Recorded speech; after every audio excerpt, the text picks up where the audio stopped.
Business with a servant's heart.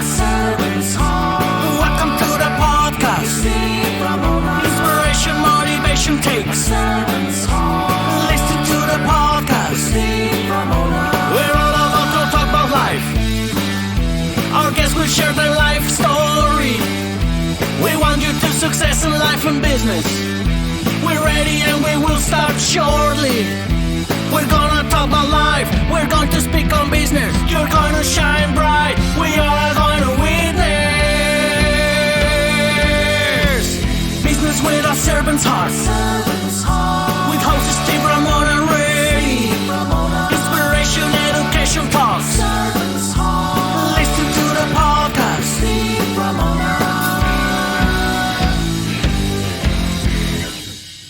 BrainShare Business Mentors proudly presents BrainShare.us, the ultimate business education platform, delivering the proven systems, processes, tools, and knowledge that empower you to build the business of your dreams. With 13 high-powered courses encompassing over 240 lessons accessed online on your schedule. Running a business is the hardest thing you'll ever do. We've helped thousands of business owners gain the leadership, communication, and business skills needed to build the business of their dreams. We can help you. Choose your learning path. Scuba Squad is the premier membership program for today's business leaders with access to all BrainShare material and double our money-back guarantee. BrainShare Basics, the ultimate business framework course, a hard-hitting 13-week program to lay the necessary foundation to build the business of your dreams. Or take individual courses as you need them. Every course has dozens of lessons, with video, practical exercises, precise documentation, and the opportunity for direct feedback from a BrainShare mentor. All programs have our exclusive 30-day money-back guarantee. No questions asked, don't wait. Choose your path and start today.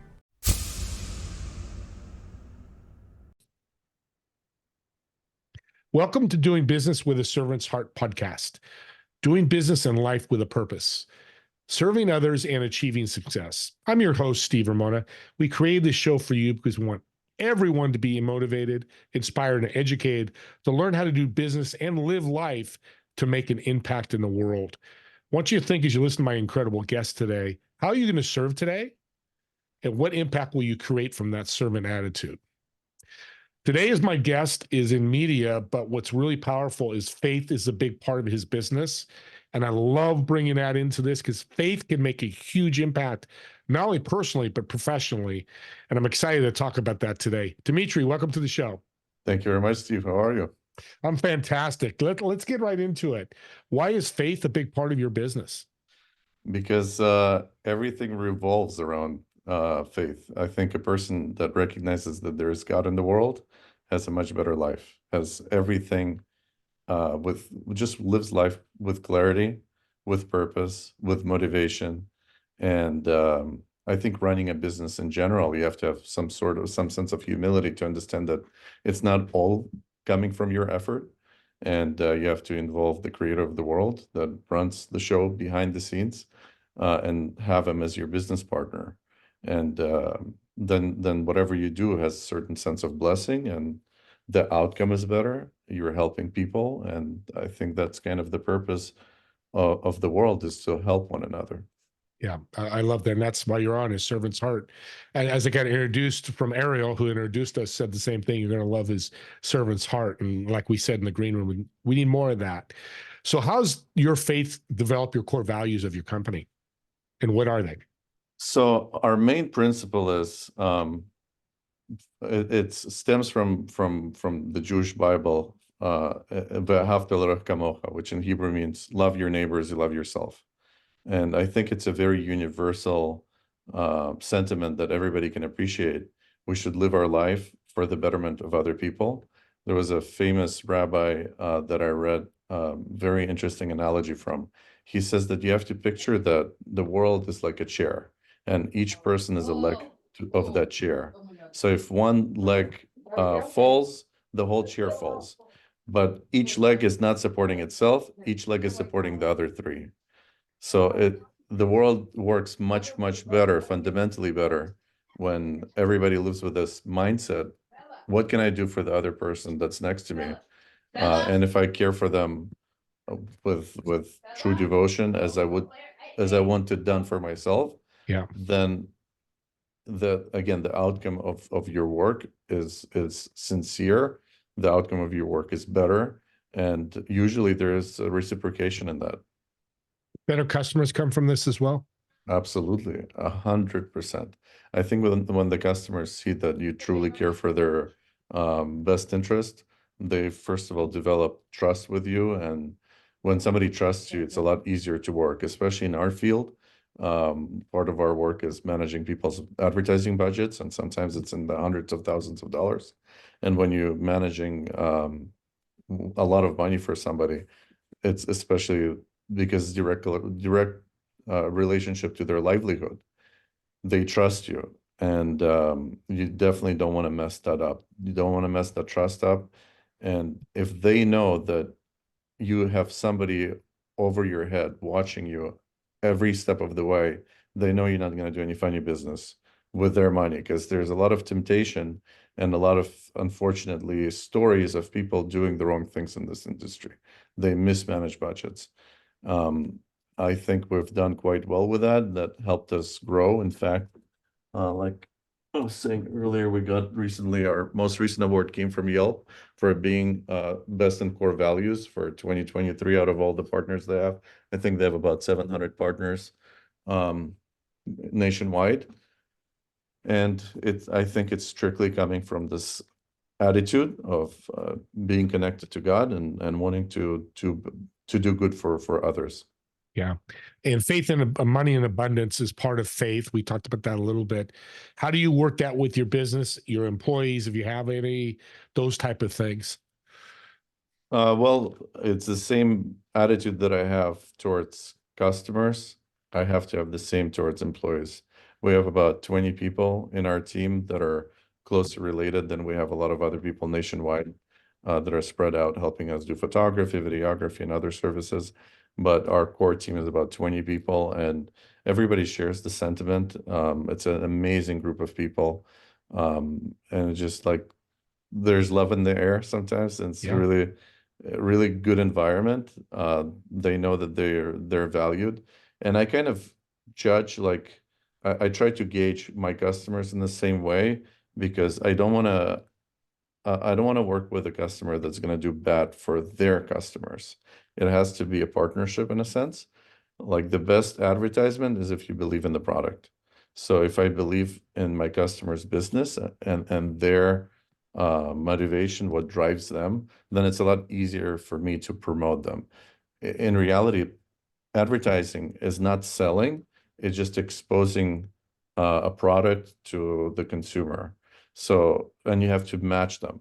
And when you have a business that's really out there to do good, then you want to expose them to pretty much everybody as fast as possible.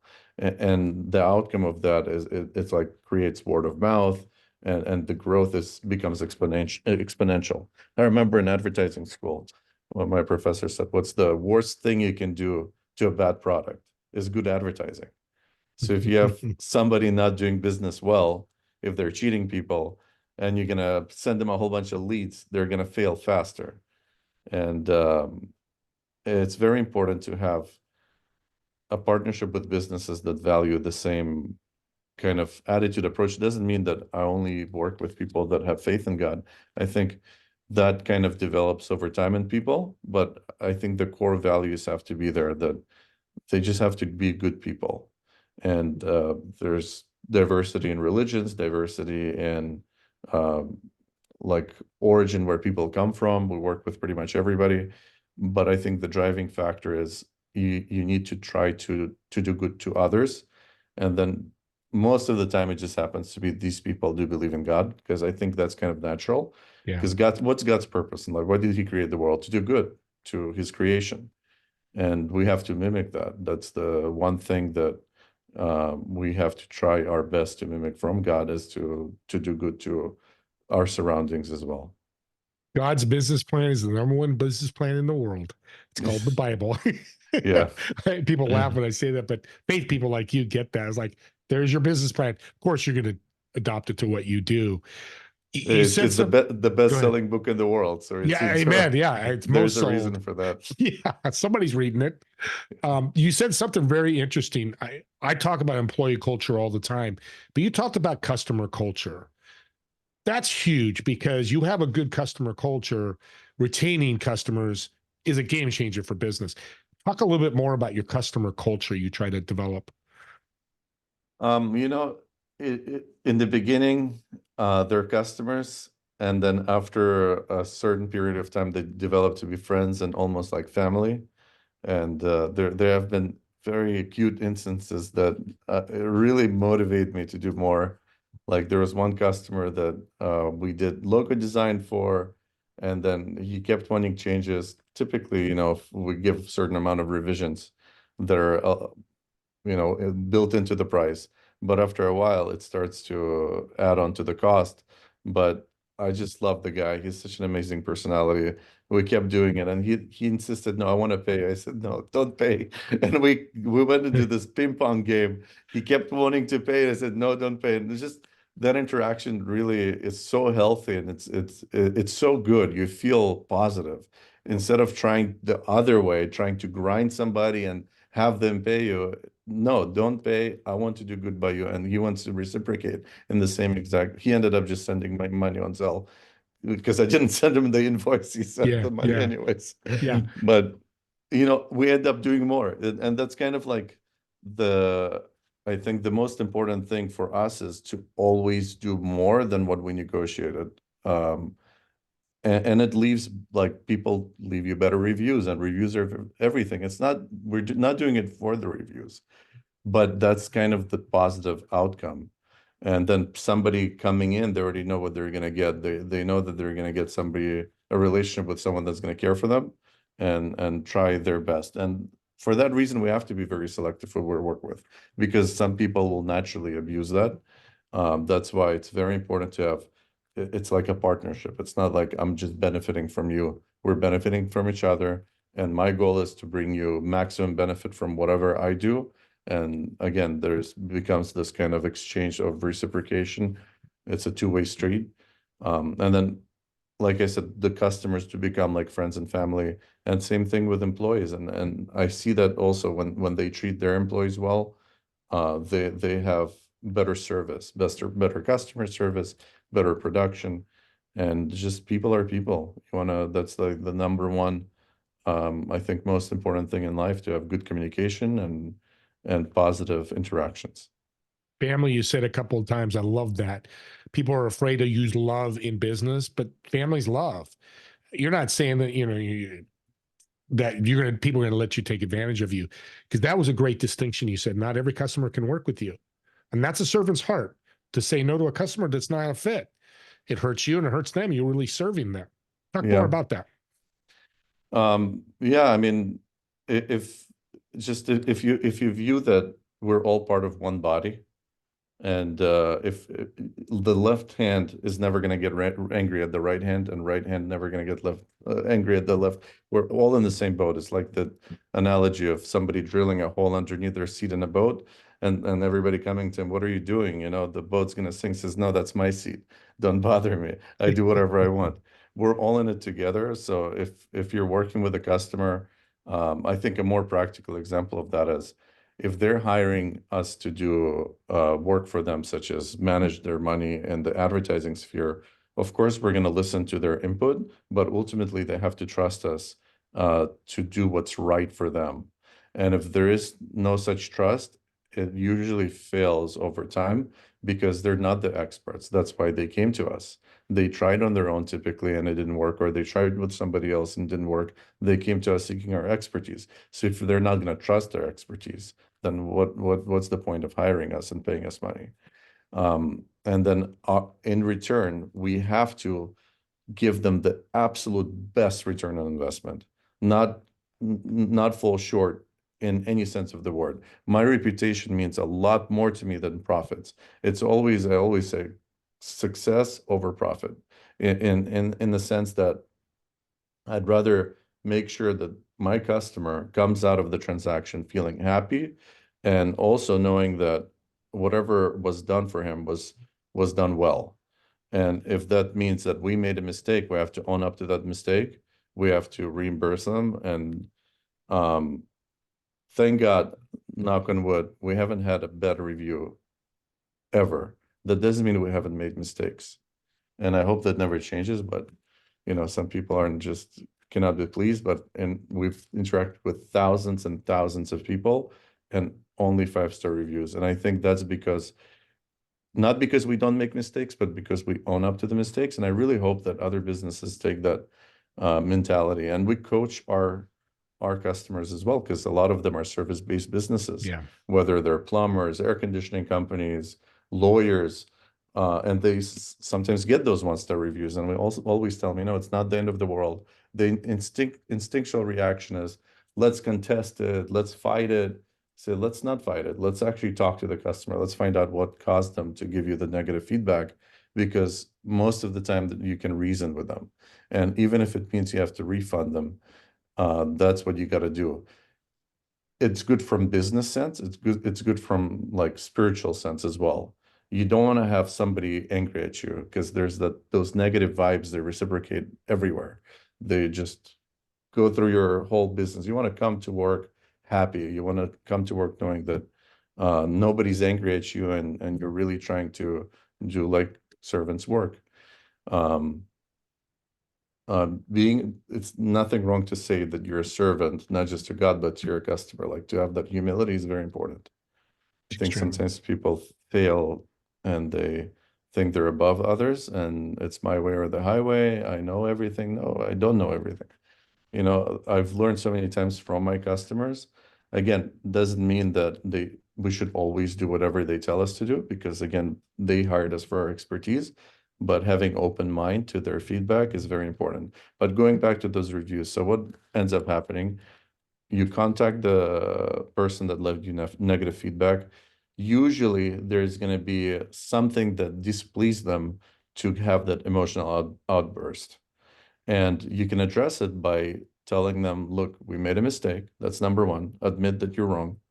Second is, okay, we're going to fix this so it doesn't happen again, not just to you, but to anybody else. And that usually results in better business.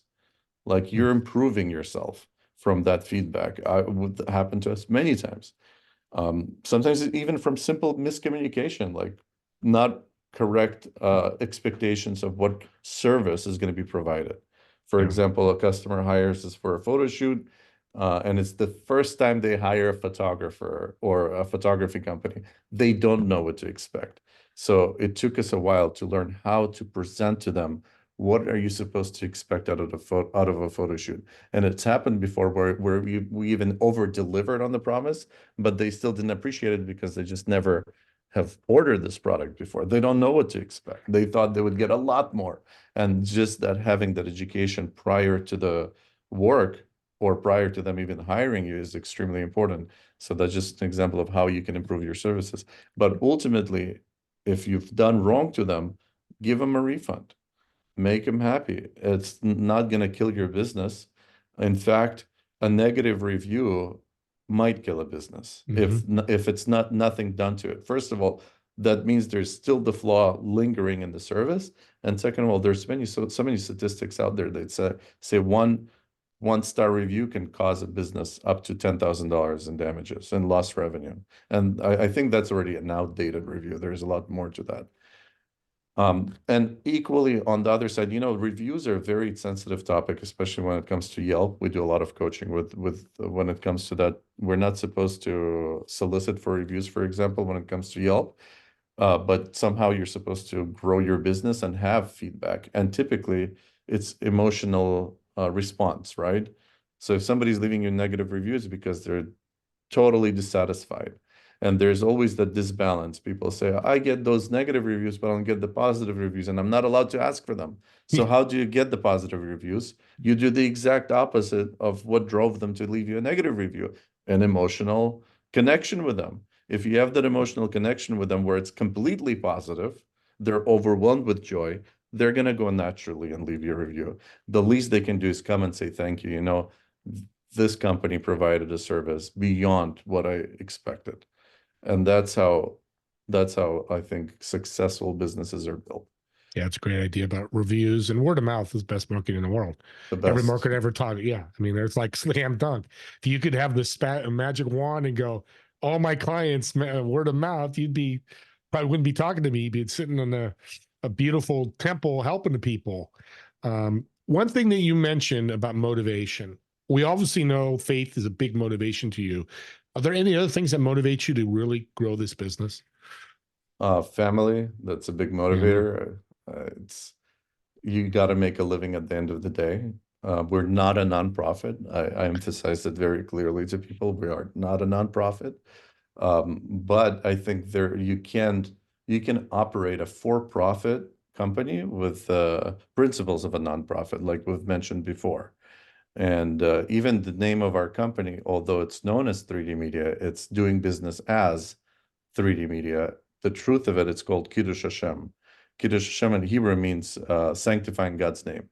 So the ultimate kind of purpose for me is to sanctify God's name in the world where people say, you know what, business doesn't have to be, you know, doggy dog's world, and it can be much, much more than that.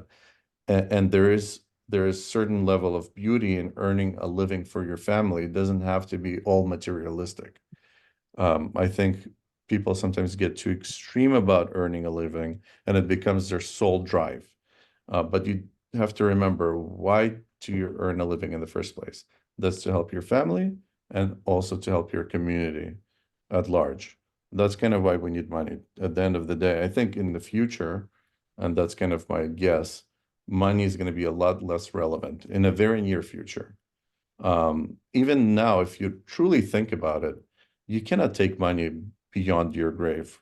No matter how much you're going to earn it, you're going to leave it in this world. What are you going to take with you? Your good deeds, what you've done to others, like, right? And in the very near future, with the advancement of AI, where everything is going to be done by the machines, there's going to be very little that we can do physically better than AI or robotics. The only work we're going to have is the work of the heart, is the good deeds, is what kind of a person are you? Are you correcting your negative traits? Are you in control of your emotions? Are you treating your family well? Are you a good father? Are you a good mother? Are you a good son or a daughter? Having those interpersonal relations are extremely important, and having a community, being part of a community, because your family should extend beyond your biological family. For me, you asked what drives me. Yeah, it's the family. I do have to earn a living for them. I have to support them. I love them. My wife motivates me. My kids motivate me. They're the center of my world. And equally so, I do have extended family that is my community. I run a temple called Sephardic OC. It's a kind of like Middle Eastern Jewish Orthodox temple in Irvine. It's a Jewish synagogue, and it's a very, very warm place. Our whole motto is where Judaism comes alive. There's a lot of singing. There's a lot of like people pray from the heart. Everybody feels like family. We feed a lot of people, a lot of like lunches and dinners, and just helping anybody that's in need. And it's just a very welcoming place of camaraderie and happiness. Very cool. And you know, he's got 4 kids, by the way, audience. He's busy at home as he is busy in his business. 4 kids and a young man that's keeps you busy. We're running out of time here, but you came from Russia and came here in 1999. What has changed for you from 99 to now in the United States? You know, we know stuff going on in Russia. We're not going to talk about it, but being an immigrant coming in, what have you learned? You know, everything changed. Growing up in Russia, there was a lot of anti-Semitism. I remember I wasn't feeling safe for my life. Also, I happened to catch a lot of Soviet Union. When I went to school, there was still Soviet Union, and there was no freedom of expression. There was no freedom of religion. And both of my grandfathers, they actually went to jail for silly things, for doing business. That's a crazy thing, for doing business, because Soviet Union did not condone any type of business. All had to be done through the government. My great grandfather went to jail for being son of a rabbi. So that's what kind of Soviet Union and socialism does. And I've come to really appreciate America. There's true freedom, although there's a lot of people trying to push away from that, pushing towards socialism. Let me just tell you, coming from that environment, you do not want socialism. That's the last thing you want. If anybody says they're gonna bring any socialism into this country, shy away from that teaching, walk away, close the door. You never, ever want that. America is good the way it is. The values are really great here. I think the country just needs to continue with the original set of values, Judeo-Christian values that have been set by the kind of the forefathers of this country. And a lot of new ideas that are coming in, they're not very good. It's just learn history. It doesn't work. Yeah. No, I appreciate you saying that. That's kind of why I asked the question. So you read my mind a little bit because you experienced it. You know, I haven't. I'm born and raised here. 100%. So you're coming from that a great perspective and you're flourishing with the American dream. You know, we hear that all the time. Yes. And, you know, and so thank you. And God bless that you're thriving. I love that you are because you have such a great attitude. We've come to the end here, but, you know, people are listening to you. They may want to know about your faith, about your business, your marketing, all this that you do. How can they reach out to you? Our website is the first kind of starting point. Okay. We're trying to do a big push. Right now, a lot of my time has been opened up by having an amazing team. So I'm trying to dedicate that more into social media. And we started our own podcast called 3D Media Live, where we talk about business. We invite our guests, some of our best customers. And we talk about like common things that make them great, their services. And it's just a great learning experience for anybody that wants to join. Recently, we had an amazing guest. His name is Sean Elliott. He listed like the most expensive house in North America. It was like $250 million. And he shared secrets how he got there, for example. So these are the type of guests that we have there. And I think anybody can learn. And if they want to hire us for services, we have a contact form on our website, phone number, email.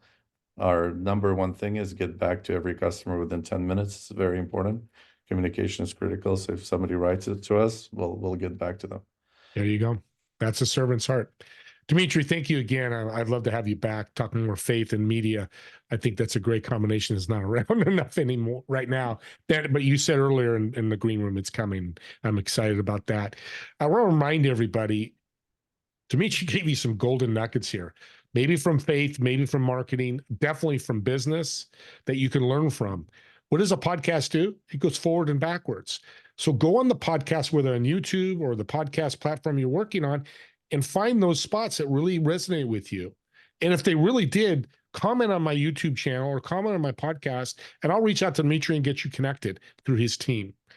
This is the power of podcast. And you heard Dmitry say about his podcast, he's bringing his clients on. I teach that and mentor podcast hosts all the time. That's why I started my podcast. I wanted clients to come on. I wanted to uplift them and show them off and see how powerful and how they can make different and impact in the world. You could do the same. You can reach out to me or listen to the podcast for Dmitry. And what is it again? I want to make sure people get 3D Media Live. 3D Media Live. Just search it on platform and on any podcast platform, and you'll find Spotify podcasts, whatever. And please do listen because I'm subscribing right when we get done here. Don't forget about my TV show, Together We Serve. It's on Apple TV, Roku, Samsung, and many other Android TV. It's Fridays, 2 p.m. Pacific, 5 p.m. Eastern. It's called Together We Serve. Don't forget our podcast swag. Get your hoodies, hats, T-shirts. Doing business with servant's heart. Walk around and wear that proudly. Last but not least, I look forward to seeing you all on the next episode of Doing Business with a Servant's Heart. Thank you all.